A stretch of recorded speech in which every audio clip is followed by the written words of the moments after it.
Hello, everybody, and welcome to the Spiritual Journey podcast. My name is Nimesh Radia, and I'm the host of this podcast. I always love to start by saying thank you. I was guided to start this podcast to really simplify spirituality and guide people on their spiritual journey. And I feel so blessed with the number of people listening to the podcast, the messages I get. So I just want to start by saying thank you. Thank you for your support. Thank you for listening to the podcast. My purpose is anyone I connect with, I want to leave them better than I found them. So if this episode helps one person, I truly feel I've lived my purpose. Most people call me Nims or Nimesh, whatever you serves. I'm an Akashic record reader, Akashic trainer, podcast host, podcast creator, as well as a spiritual coach and mentor. And I love guiding people to shine their light, to release the programming they've been holding on to truly be their authentic selves. And I love the fact I get to do this. I spent many years in the corporate world. I chose to leave the corporate world to truly focus on healing. So thank you. And I also get the pleasure of interviewing some amazing guests. And I'm excited to have Peter McLaughlin, say his name correctly, on this episode. And Peter, I'd love for you to introduce yourself. Over to you.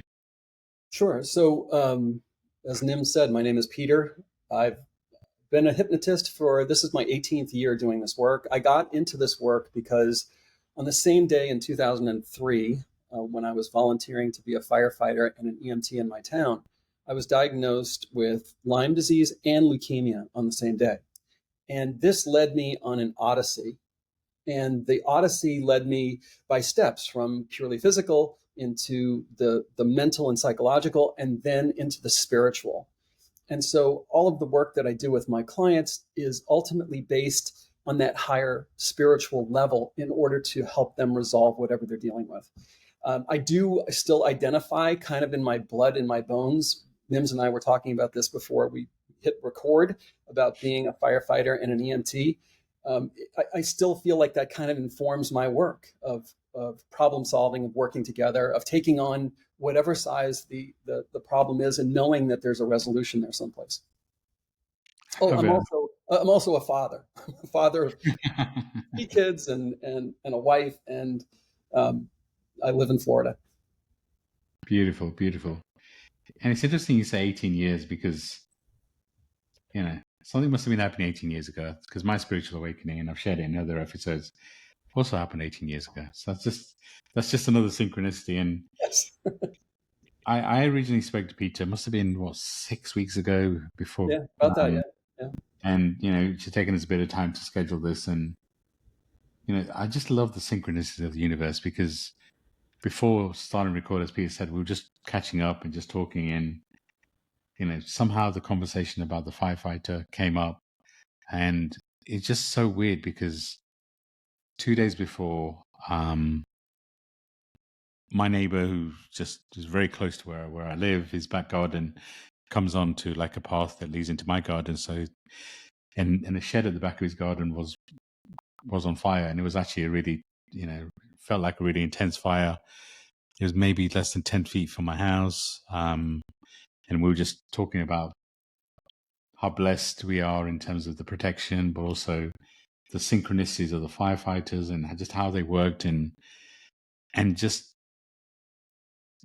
I had no plans of sharing that story with Peter. It was just the synchronicities of when he said, he's a volunteer firefighter, and it just led me to share that story in the synchronicities. And then we're talking about what the topic of this episode is, and kind of led us to really understand that actually what both of us do in many ways is we guide people and help people to, when they do the healing, is maybe get the source of the fire inside them to kind of dampen it, to heal.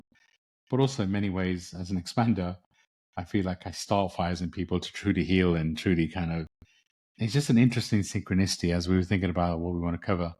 As you guys know, I don't really plan the episodes ahead. Whatever comes up, comes up.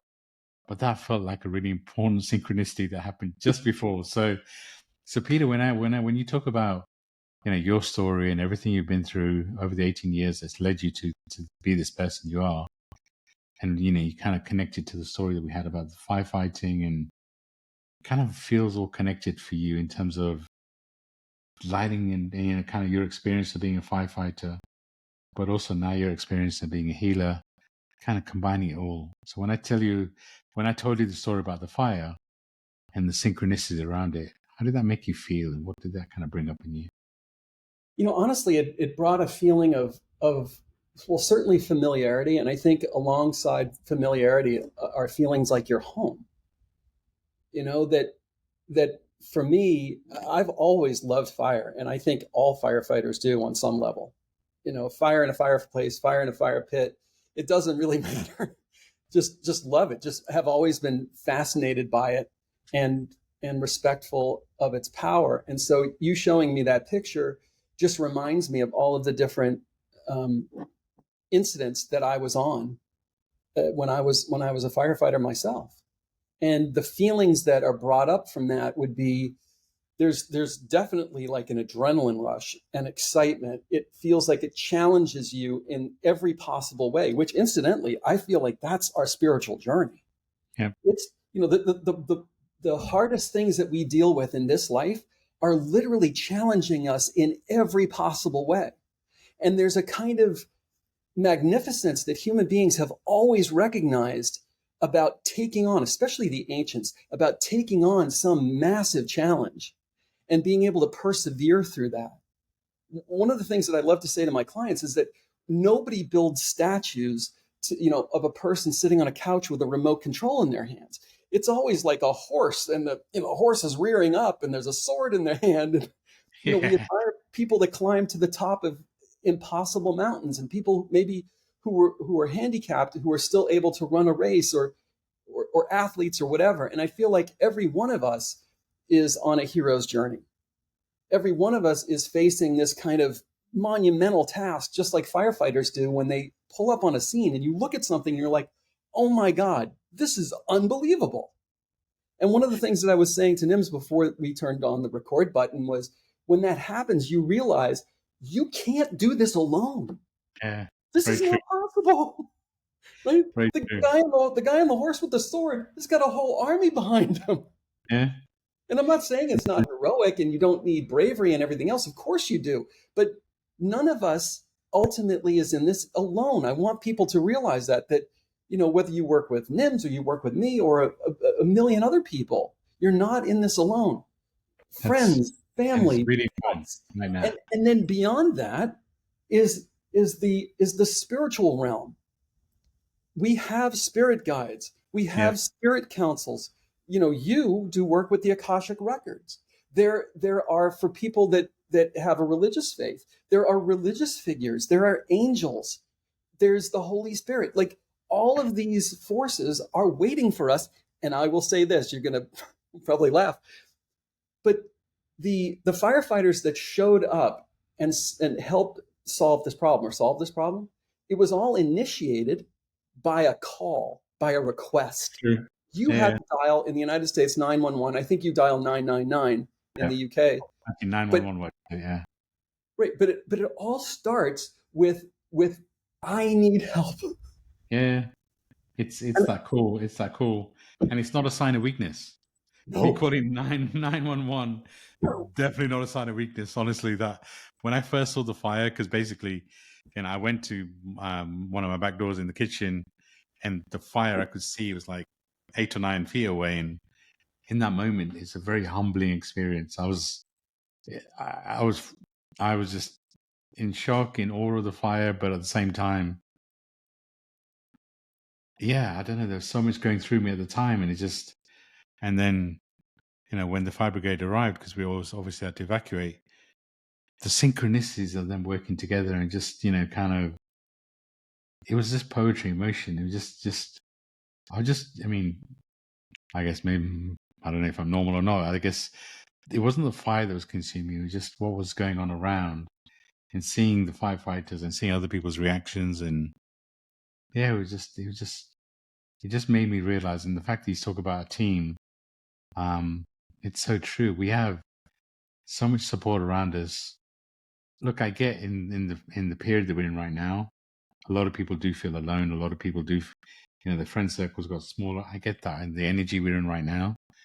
But the point you make about support on the other side, it's so very true. We all have so many guides. We have, you mentioned, but also we have ancestors in past lives. And this really is a time to tap into that, right? Because we are going through a lot. We are. And when we're talking about fire, everybody's feeling the fire inside them, right? Everybody's feeling. And how do you react to that fire? Do you get angry or do you do the healing inside? And that is really maybe the message of this. If you look at anything from this, is realize that the fire that's happening inside you is meant to happen. How do you react to it? Where do you get support from? Where do you get help? Is really your choice. The fire Yeah. you can feel in everybody. Look at the anger that's outside there. Look at, I mean, I don't get into politics, but look at all the politics, whichever country you're in, everybody's feeling the fire. Yes. So how are you handling the fire? So, Peter, with the work you do, what are you seeing with your clients and how are you helping them? How are you guiding them? Well, I think anxiety, which I suppose if we stay on this metaphor, could be considered a kind of powerful energy inside of people that feels destructive, that feels chaotic, that feels out of control, which is exactly what happens with fire when it's out of control. When it's in a fire box, everything's fine. But when it's out of control, it feels chaotic, it feels dangerous, and it can kill you. And so I think if we stay on this metaphor, so many people, particularly younger people, have all of this anxiety inside of them, which is really the subconscious mind telling the autonomic nervous system, you're not safe. It's a fight or flight response. And and I mean, I'm always trying to simplify things for myself so that it's easier for me to solve a problem. And I have come to the conclusion that that's what it is. If someone's coming to me, they're already in the sympathetic state of the autonomic nervous system. They're already in fight or flight. Then the next question is, okay, what put them there? Because the subconscious has no concept of time, it's really like the quantum field. Was this something that happened to them earlier in this life that gets triggered and fires off? Or is it something that happened to them in a past lifetime that gets triggered and fires off and then begins to degrade their current position, their current life? Very true. It's really interesting. I mean, the way I look at the anxiety right now in people, I feel it's like everybody's going through kind of some sort of rebirth, which means that kind of we are at a point where our old version of ourselves, who got us to who we are today, no longer exists. And that's what's bringing on the anxiety, the fire inside, because we are mourning that old version of ourselves. We're feeling the anxiety of that we're changing. We know that something's changing. We can feel the radical change that's happening inside us, and we want to control it. We want to put it in a box. We want to know what's coming next, but we're not meant to know what's coming next. That's the whole point. So the more that we can let go of our need to control, our need to really understand, the easier it gets. But as humans, as our ego, as we want to understand, we want to control, and it is really paradoxical, which is why people feel the anxiety, because you are fighting two versions of yourself. You're fighting the old version who wants to stay alive and, who's no longer going to exist, and the new version who wants to be born. And that's what we're all going through as a mass consciousness. Look around. Everybody's going through something. Mm-hmm. And everybody feels like they're the only ones that are going through it. It's really an interesting time. Everybody feels like they're alone. Whoever I talk to, everybody feels like nobody understands what they're going through. But the interesting thing is we're all going through something. And I feel like it was divinely timed. And we can't always control what happens to us, but we can choose how we respond. And realizing that you are going through a massive change is really an accepting, because the first stage is always awareness, right? And I really, with this podcast, I feel that we're trying to make people aware of what's happening. And the next stage is always acceptance, because we all do it. It's like when we get some sort of awareness that oh my God, I wish I knew this 10 years ago or 5 years ago, or whatever. We haven't got a time machine. So we have to accept who we are. And then we get to heal. And that's where I feel we're at, is realizing that we have a fire inside of us that's burning so bright, and it's meant to. And how do we use that energy? Do we try and control it? I mean, in that moment, it blows my mind, the synchronicity of the universe. But in that moment, I realized when I was watching the flame, I had no control. I couldn't control that flame. But you're right. I realized also I love fire too. But I love watching a flame and just the freedom of it.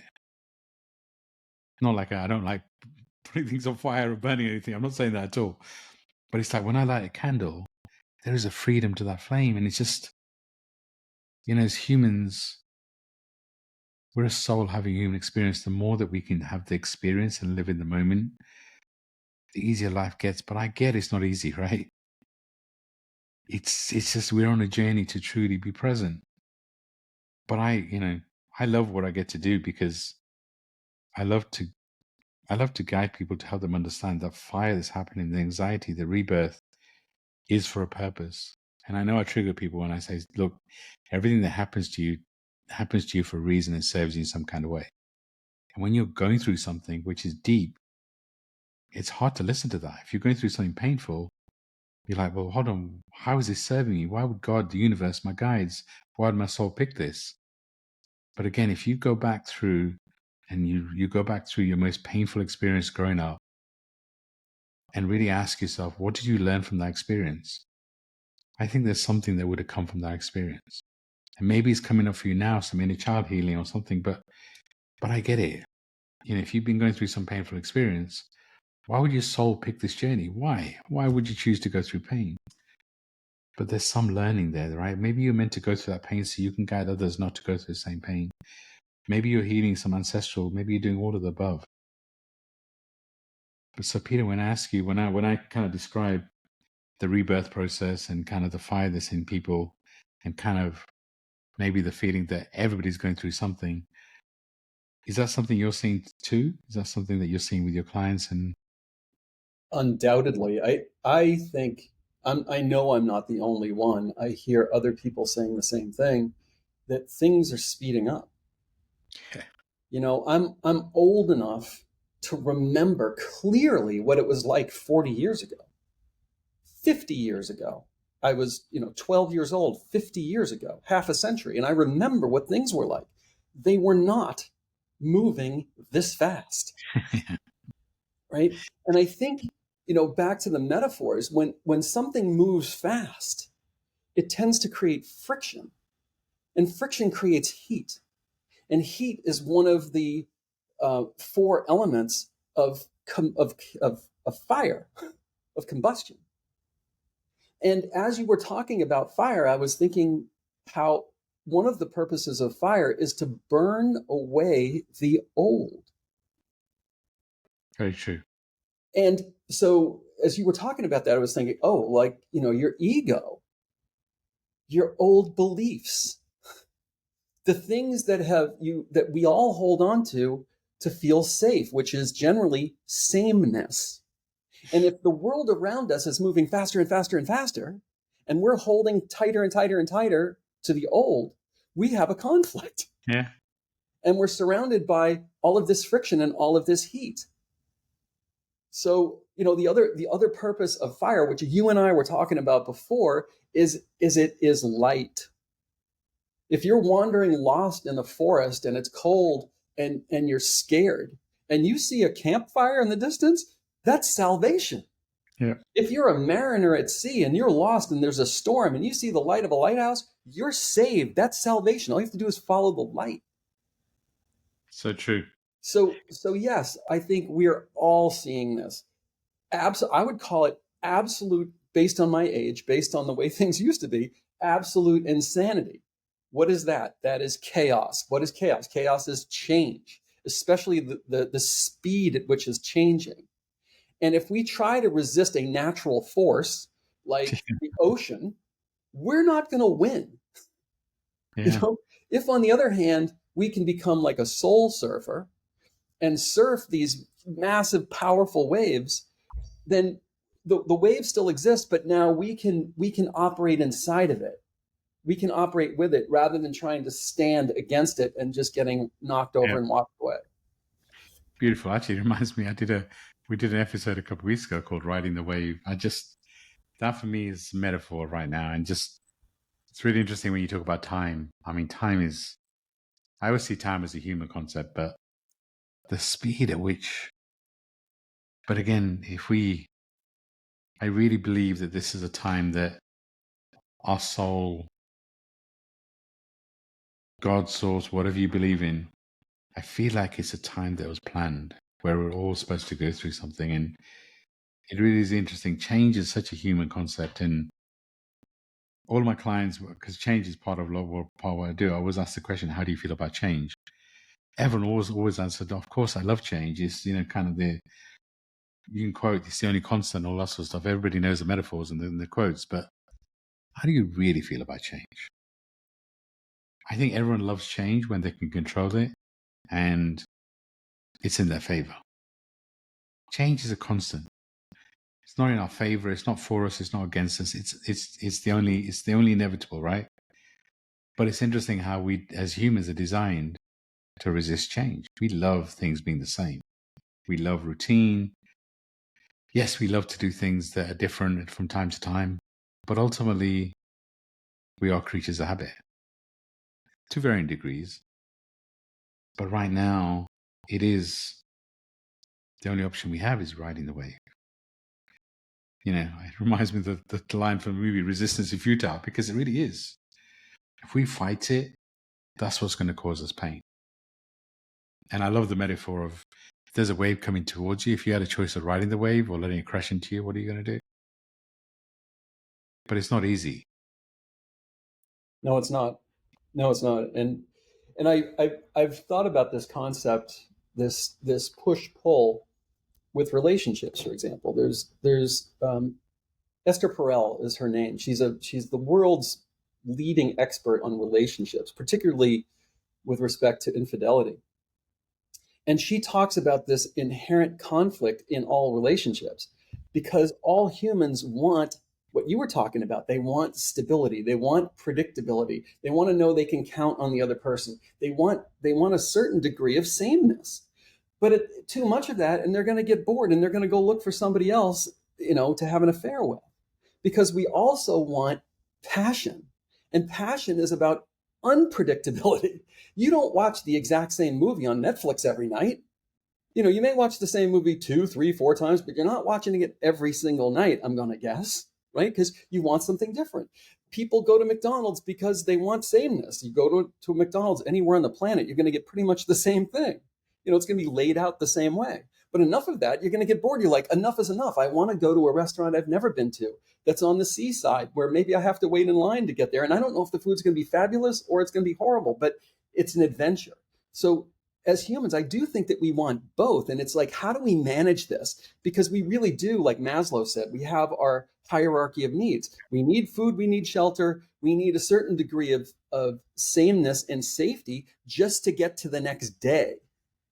But in order to go up that pyramid, we have to be willing to go, okay, I've solved at least some of these issues at the lower level. How do I get to the next level? How do I get to the next level? Because I don't think our life would be that great if all we were worried about every day was just survival.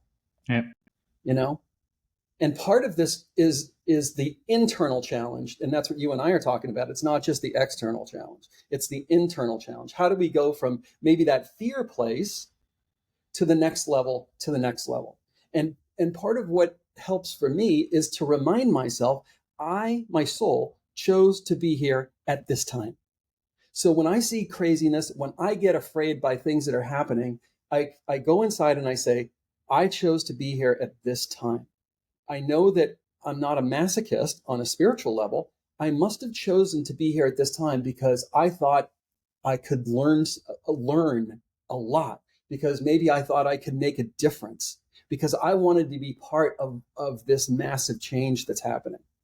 And that brings me relief. The second thing is when I feel pain, it's the construct, the belief that the pain is happening for a reason, that I'm supposed to learn something from this. You said yourself, you wanted to know, why did this fire happen right next to you? That's a perfect question to ask.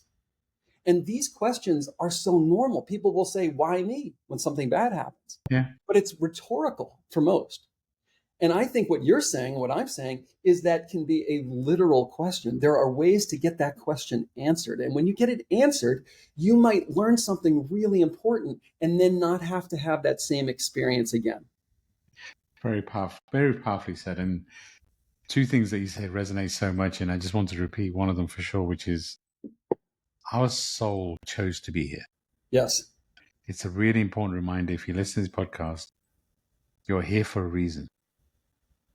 And you're needed, you're wanted, and this is a time for you to be here. So it's, for so many people I talk to and work with, there's a resistance to being here. There's a part of you maybe that you don't feel like you belong.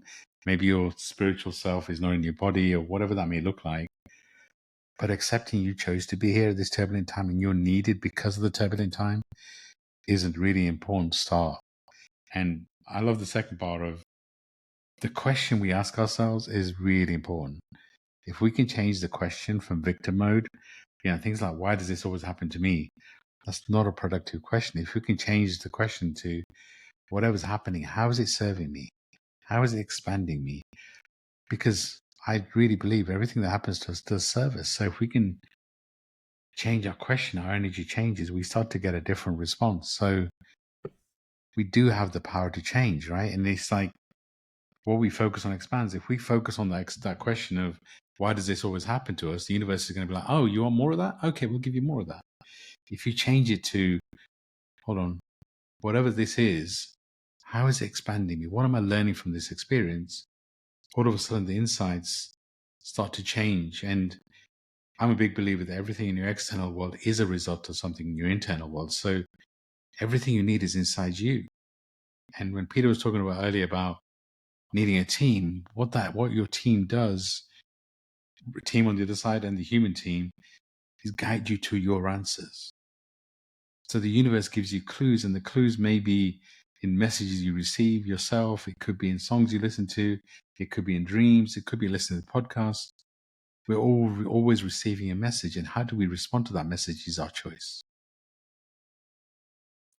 So Peter, what would your advice be to, somebody probably listening to this podcast thinking, well, they're not talking about me. People don't understand what I'm going through. It's really deep. What would your advice be to somebody who's going through something particularly painful, and is struggling with the question of, well, how does this really serve me? As I said before, I try to make everything as simple as possible for myself. And so if the person you're describing is a person who's skeptical that any of this has any utility or application to them. And so I think I would say something like, everything happens for a reason. Nothing occurs in a vacuum, which means that every problem, whatever you're struggling with, was created at a moment in time. And that to your subconscious mind, which has no concept of time, that thing that created this problem, call it a trauma, is still happening. Most people can grasp that concept easily when you explain it that way. True. You could even relate it to an automobile. Your automobile has smoke coming out of the engine. It's pulling to the right. It's making a strange noise. That automobile has hardware and software. Just like your body, way more sophisticated, has hardware and software. The car pulling to the right or making a strange noise or the smoke coming out of it is the symptom. It is not the problem. The problem is deeper down. When the mechanic finds that problem that's deeper down and resolves it by replacing a part or something, the symptom goes away. Most people understand that concept easily. They get it instantly. So that's the kind of thing that I like to start with, is helping someone understand that there's an architecture that's holding up the symptom that they're experiencing, that they keep re-experiencing. There's a whole architecture, a foundation that's holding that up. And that's all in their mind because, as you said, that's where everything begins. Yeah. This is ancient wisdom. The Kabbalion, not the Kabbalah, I'm not familiar with that, but the Kabbalion is the 7 Hermetic laws or principles. And the one that governs every single session I do is the law of correspondence. As above, so below. As within, so without. You're having an experience on the outside you don't like, it's a mirror image reflection of something that's inside. Yeah. This means that you have way more power than you perhaps think you do to solve this. And in the solving, in my opinion, you take metaphorically another step up a very big ladder, a spiritual ladder. Yep. So the purpose of the problem in the first place isn't just to, F with you. It's to induce you through pain, right? To pay attention to this, resolve it, and in the resolving, take another step up that ladder where you feel stronger, more capable, you're better at whatever it is that you're doing in your life. And you're finding your way, metaphorically, spiritually, you're finding your way home. That's my belief. That's my experience. Love it. I love it. And it's that, how often do we focus on the symptom?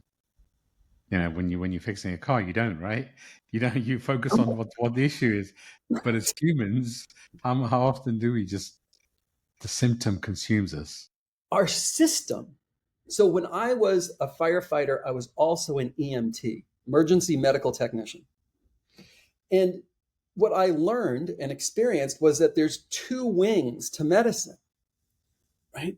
So one is medical. Medical, we said, was any kind of chronic disease, which is rife in the Western world. It's exploding. We're obviously doing a piss poor job at it. The second one is trauma. You fell out of a tree, somebody stabbed you, you got shot, you broke a bone. That's trauma.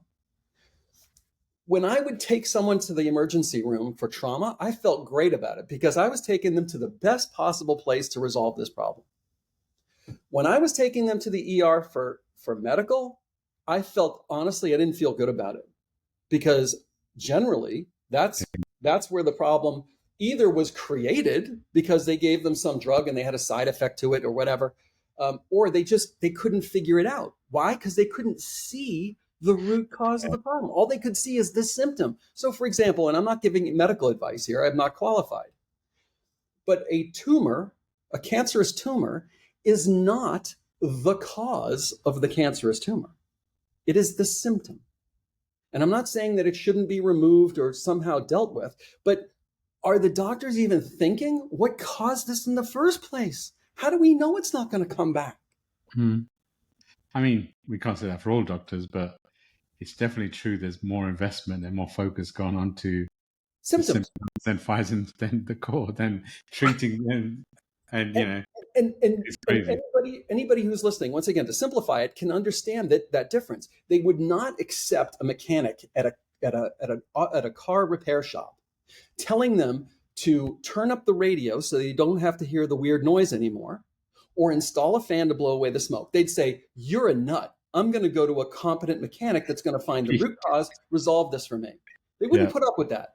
But but people do go to other kinds of professionals in our culture that pertain to their body and their mind and say, "Oh, take this pill. Is that going to cure it? No. It's going to allow you to feel a little bit better." Is that a bad thing? Not necessarily, but it's not getting at the root cause. And that, I think, is a real metaphor of what we try and do. I'm sure, Peter, I'm sure you're the same. I try and guide people to their answers, and because it's easy for, who am I to tell somebody what to do?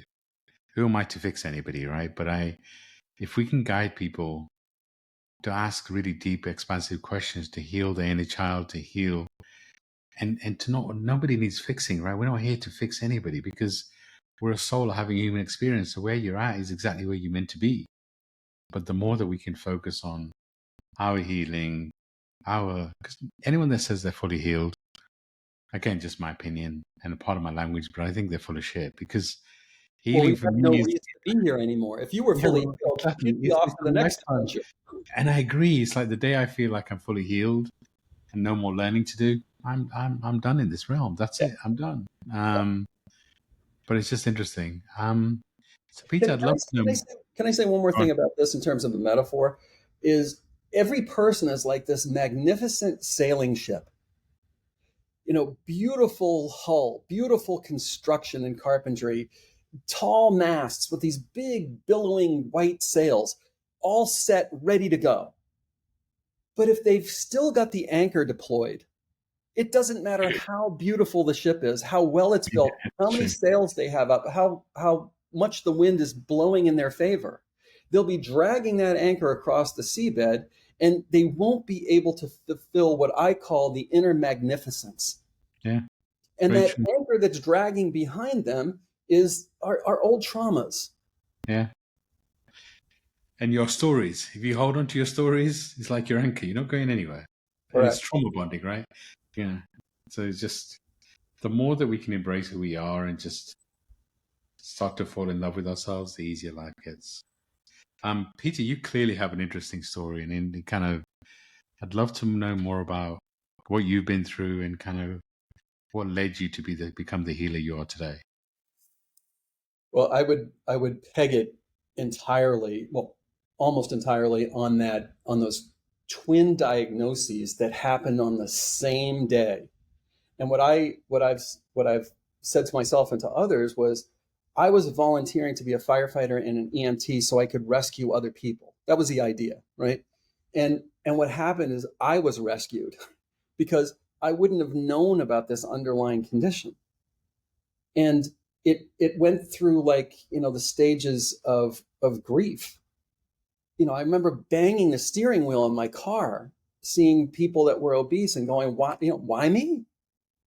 I exercise, I eat decent food. How come this is happening to me? Like, I went through the anger and the bargaining and the denial and the grief and all of these stages that have been outlined when somebody dies, even with people that are in recovery. And so I can see now, through the benefit of time, that what happened was a door was presented to me. And free will means I can choose to walk through that door or not. And this was such a slap upside the head that for me, I couldn't ignore it. But I think that many doors were presented to me before this incident. It just, I was stubborn enough or whatever, stuck in my ways, that this was the only way my higher self or God or my guides could get through to me. So for me, it required that in order to induce me to walk through this door and to tackle and be open to the things that previously I was closed to. Wow, powerful, powerful. I 100% agree that the universe, guides, whatever we want to call them, start with giving us gentle nudges, gentle nudges, gentle nudges. If we don't listen, the universe, our guides, have a role to play. So the messages move from nudges to push to shoves to pushing us over, whatever that may look like, right? So, Exactly right. and I just, maybe it's a message for our listeners that what nudges are you getting right now?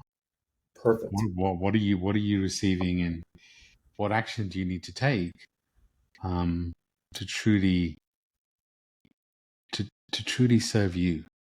Because it's so interesting. I was just talking to a client before this session, and people struggle to put themselves first because our programming says we need to.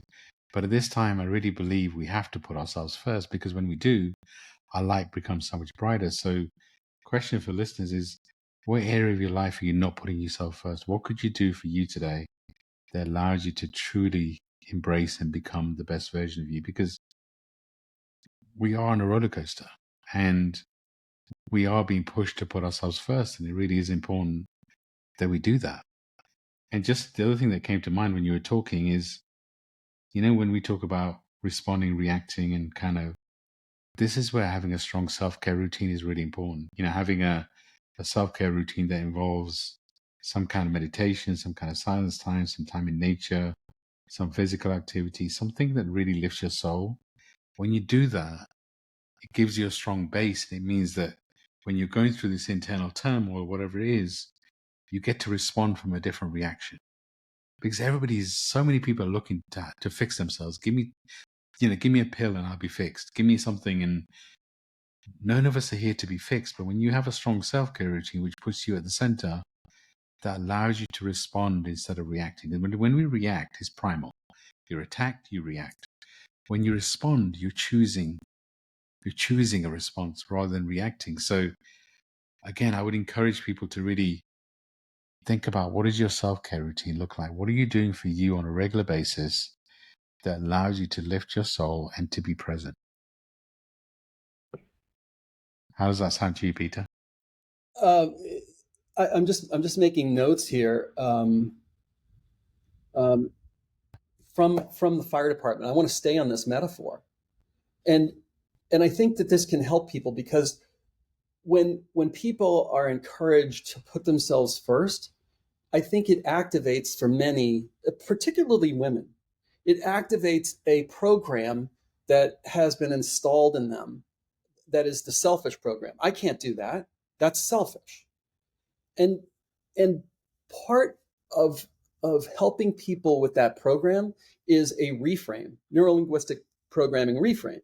And my reframe is from the fire service, which was, if we were always taught this over and over again, if you have been drinking, do not respond. We don't want you. If you're sick, do not respond. We don't want you. If you're injured, do not respond. We don't need to take care of somebody else. When you're on the scene, this is true. The first responsibility of a firefighter on a scene, doesn't matter how big it is to themselves. It's interesting. Yeah. If you turn up to a motor vehicle accident, it's glass all over the road, it's night, it's wet, there's people screaming, there's people with blood coming out of them, there's somebody trapped in a car, smoke coming out of another car. Your instinct is to run right to the biggest problem and start to deal with it. But in doing so, you may trip over a power line and electrocute yourself, because somebody hit a telephone pole and it knocked the power line down onto the ground. You may trip and fall and get hurt, and now you have to be taken care of. Right? This doesn't help anybody. Your second responsibility as a firefighter is to your fellow firefighters. You want to make sure they don't step on a down power line that they didn't see, or they didn't get hurt on something they weren't aware of. Because we're operating tools that could kill a person.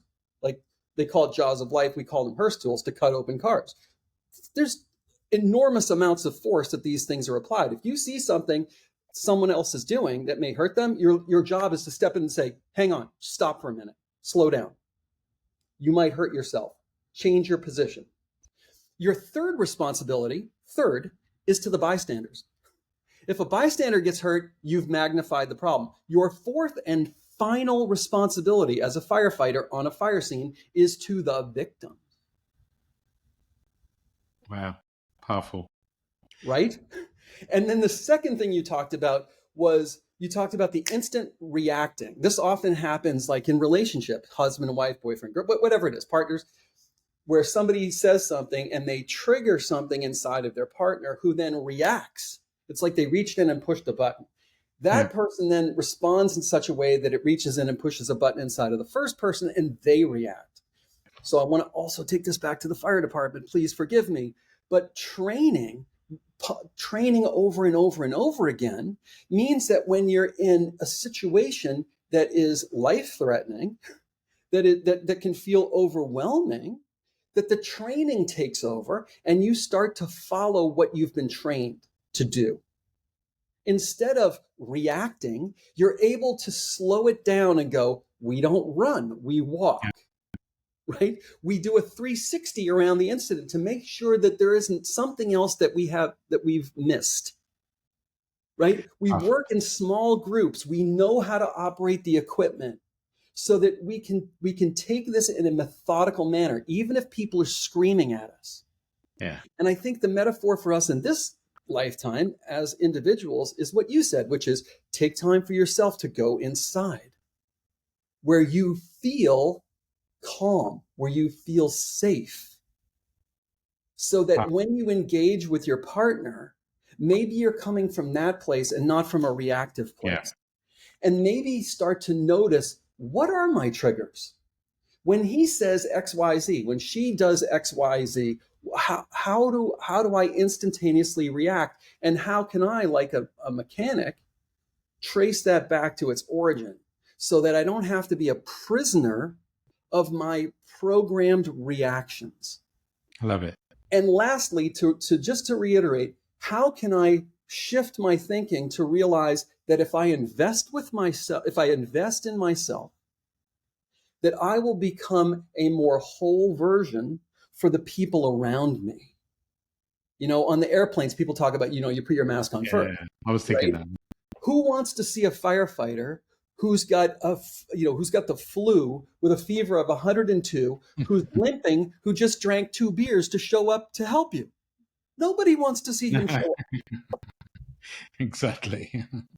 I mean, I love the first thing you said, which is when you go to an accident or whatever, the first thing you do is make sure you take care of you, and that's such a powerful, because it's so, it's so obvious to maybe who's the person suffering most. Let me go and help that person, but actually, if you do that, you could be making things worse. That's such a powerful metaphor. So thank you for sharing. The other thing that comes to mind is I love the technique of practicing the pause. And I think that's what we've been talking about. And practicing the pause for me is when you switch from reacting to responding. So if something happens to you, the first thing, typically, like you're talking about with your partner, our loved ones can push our buttons more than anybody else. They have, especially blood family, right? Because you've grown up with them. They know the button, or partners, because they'll be storing information about you. They know which buttons to press.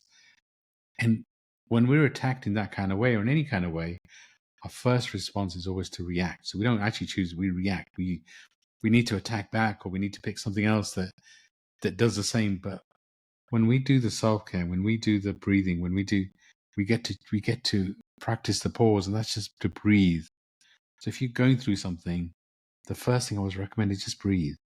If you feel like somebody's attacking you, unless it's physical, but if somebody's attacking you with words, breathe before you choose how to respond. Because the way that Peter is, if you react and you react with anger, then you're just fueling the fire. But when you practice the pause and you just breathe and it's a technique. You can just, if you feel triggered, then just breathe. Because that trigger in some way is helping you, because it's showing up something inside you that's ready to be healed. But when you breathe, you can start to say, okay, well, hold on a second. What is this teaching me? And you can start to change your questions. So that breathing is such a powerful thing. And again, that comes from meditation, self-care. That's why it comes back full circle. So, Peter, I could talk to you for hours. I love this conversation. I'd love for you to share. I always like to ask every guest to share a couple of journal prompts to allow people to go deeper on this conversation. But also, I'd love for you to share, if people are looking to work with you, what does that look like? How would they reach out? I can include your details in the show notes. But I'd love for you to share 2 journal prompts, and also how can people reach out to you and how can they work with you? Okay. In terms of journal prompts, I think I would just repeat certain things. I mean, certain things definitely bear repeating, because when any of us listens to a conversation like this one, you know, behavioral science basically shows we only hold on to a fairly small percentage of the things that we hear. Yeah. And so I like to re-emphasize certain things that I think are really important takeaways. And I think that takeaway that whatever whatever symptoms you're struggling with, whatever you're dealing with, it was created at a moment in time. And there's an architecture in your mind that keeps that afloat. It keeps it going. And that, just like pulling a weed from your garden, if you can get to the root of that thing, you can resolve it. The symptoms owe their existence to the root. So this is my message: for any problem can be solved, no matter how uh, damaged you think you are. You have the capabilities by your creator, by your soul, which chose to be here. And there is a logic to getting to that root cause and resolving it. So I want people to, if nothing else, to be able to hold on to that fact. And then closely married to that is what you and I have been talking about, Nims, which is if you feel pain, the purpose of pain, its whole purpose is that of a message, a communication from part of you to pay attention to another part of you. If you get up in the morning and your big toe hurts, you sit down on the edge of the bed and you look at your big toe. And if you see a splinter sticking out of it, your job is to go sterilize a needle and get tweezers and pull that thing out. Does that hurt more than leaving it in? Yeah, it does. But once you get it out, that wound can heal and now you can walk normal. You don't have to go to the other extreme and be on crutches and painkillers the rest of your life. But when people feel other kinds of pain, like they feel like they're not good enough, or they feel like they're stupid, or they feel like they're unlucky or nothing ever goes right for them, or they feel like they're a bad person, this is another form of pain.